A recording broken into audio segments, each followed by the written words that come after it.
হাই friends, নাবাৰাজ tech টকছত আপোনালোক সকলোকে স্বাগতম। বন্ধুসকল, বৰ্তমান সময়ত আমি সকলোৱে হোৱাটছএপৰ ব্যৱহাৰ কৰোঁ আৰু এতিয়া হোৱাটছএপে লৈ আহিছে এক বিগ আপডেট।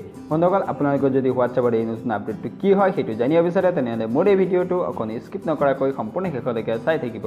তেন্তে ব'লক বন্ধুসকল, ভিডিঅ'টো ষ্টাৰ্ট কৰোঁ।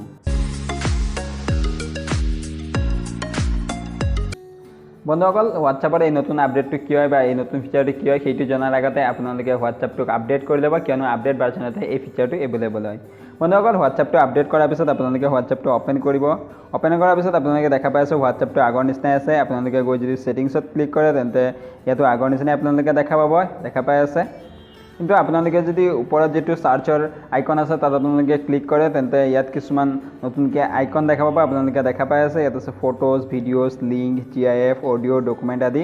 বন্ধুসকল, এই ফিচাৰটোৰ সহায়ত আপোনালোকে কি কৰিব পাৰে, আপোনালোকৰ হোৱাটছএপত কোনে কোনে ফটো শ্বেয়াৰ কৰিছে, ভিডিঅ' শ্বেয়াৰ কৰিছে, লিংক শ্বেয়াৰ কৰিছে সেইখিনি আপোনালোকে চাব পাৰে। মই ফটোত গৈ ক্লিক কৰি দিছোঁ। ফটোত গৈ ক্লিক কৰাৰ পিছত মই কাক কাক কি ফটো শ্বেয়াৰ কৰিছোঁ বা কোনে মোক ফটো দিছে সেইখিনি আপোনালোকে ইয়াত সকলোখিনি চাব পাৰিব। এনেকৈ ধৰণে আপোনালোকে সকলোখিনি ইয়াত চাব পাৰিব। তাৰপিছত আপোনালোকে গৈ যদি ইয়াত লিংকত ক্লিক কৰে তেন্তে আপুনি কাক কাক লিংক শ্বেয়াৰ কৰিছে বা আপোনাক কোনে কোনে লিংক শ্বেয়াৰ কৰিছে সেইখিনি আপোনালোকে ইয়াত চাব পাৰিব। এনেকৈ দেখা পাই আছে। বন্ধুসকল, আপোনালোকে গৈ যদি ভিডিঅ'ত ক্লিক কৰে তেন্তে আপোনালোকৰ কাক কাক ভিডিঅ' শ্বেয়াৰ কৰিছে বা আপোনাক কোনোবা ভিডিঅ' শ্বেয়াৰ কৰিছে নেকি সেইখিনি আপোনালোকে ইয়াৰ পৰা চাব পাৰে।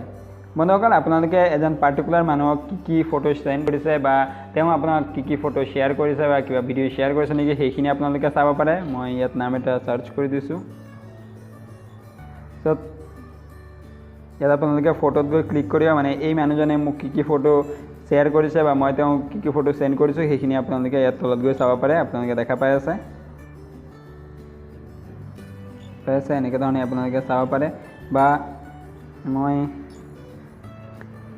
এই মানুহজনক কি লিংক শ্বেয়াৰ কৰিছোঁ বা তেওঁ মোক কি লিংক শ্বেয়াৰ কৰিছে সেইখিনি আপোনালোকে লিংকত গৈ ক্লিক কৰি চাব পাৰে। দেখা পাইছে মই এইখিনি লিংক তেওঁক শ্বেয়াৰ কৰিছোঁ, আহি আছে লিংক মই তেওঁক শ্বেয়াৰ কৰিছোঁ।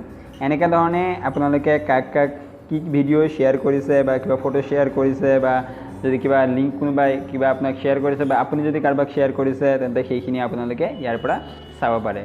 গতিকে আশা কৰিছোঁ আপোনালোকে এই ভিডিঅ'টোৰ পৰা কিবা শিকিব পাৰিছে। যদি এই ভিডিঅ'টোৰ পৰা আপোনালোকে কিবা শিকিব পাৰিছে তেন্তে ভিডিঅ'টো লাইক কৰিব, যিমান পাৰে ভিডিঅ'টো শ্বেয়াৰ কৰিব যাতে আপোনালোকৰ ফ্ৰেণ্ডসকলেও গম পায়, আৰু ভিডিঅ'টো কেনে পাইছে আপোনালোকে কমেণ্ট কৰি জনাব। যদি আপোনালোকে এতিয়ালৈকে নাবাৰাজ টেক টক্স ইউটিউব চেনেলটো ছাবস্ক্ৰাইব কৰা নাই তেন্তে চেনেলটো ছাবস্ক্ৰাইব কৰিবলৈ নাপাহৰিব।